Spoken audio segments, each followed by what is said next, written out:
Hey, you guys want to see something really cool? This is about 2,000 years old. It's a woodworking clamp. The shaft here is about 3/4 in diameter. You drill a little bit bigger than a 3/4 inch hole in your workbench. And you drop it in there. It still moves around until you're ready to clamp something down. Say we want to clamp this down. Put it underneath there. Put it on there. Give it a good whack. Now it is completely secured down. Okay, well, still spinning a little bit.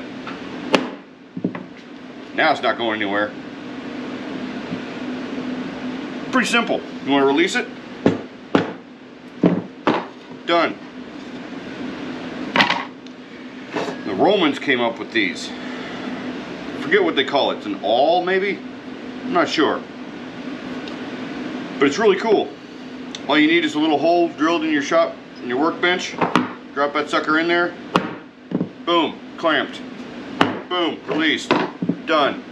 You can get these on Amazon. I've seen them on Etsy. There's a fellow here locally who forges them. This one I think came from the internet someplace. I'm trying to get me one that's forged with a little bit longer throat on it. These things are cool. Check them out.